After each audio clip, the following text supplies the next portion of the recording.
এই যে শুনছেন, আপনার চাটা উঠে খেয়ে নেন, নাহলে ঠান্ডা হয়ে যাবে।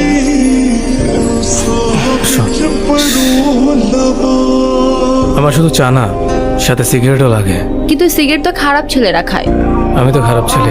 কিন্তু বাবাজি বললো আপনি ভালো ছেলে।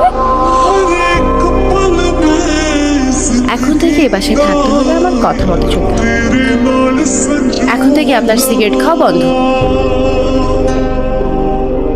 খবরদার, আমার পার্সোনাল বিষয়ে একদম নাক গলাবেন না। আমি আপনাকে বিয়ে করেছি ঠিকই, কিন্তু স্ত্রীর অধিকার দেয়নি। এটি শুধু নিয়ম রক্ষা দিই।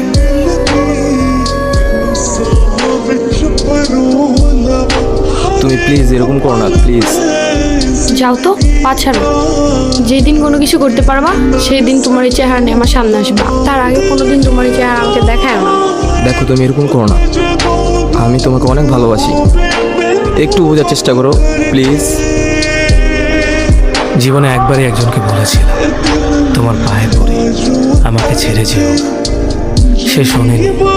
আমার ভেসে যাওয়া দু চোখের সমস্ত জলকে অবহেলা করে, আমার ক্রমাগত কাঁপতে থাকা গলার সমস্ত আকুতি মিনতিকে অগ্রাহ্য করে সে চলে গিয়েছিল।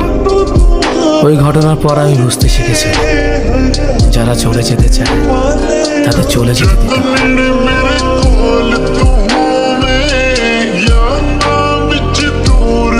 এসব মানে কি?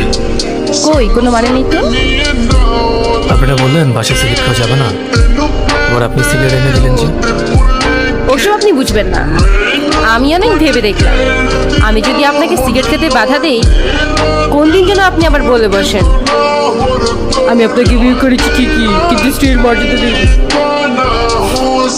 যাক, আপনার ব্রেন তাহলে মাথাতে আছে। আচ্ছা, একটা কথা বলবো, কিছু মনে করবেন না তো?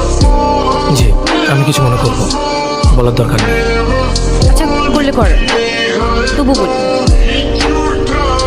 আমাকে একটু মার্কেটে নিয়ে যাবেন, কিছু কেনাকাটার দরকার ছিল।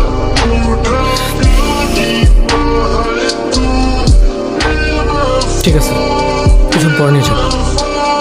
আচ্ছা, তাহলে আমি তাড়াতাড়ি রেডি হয়ে আসি।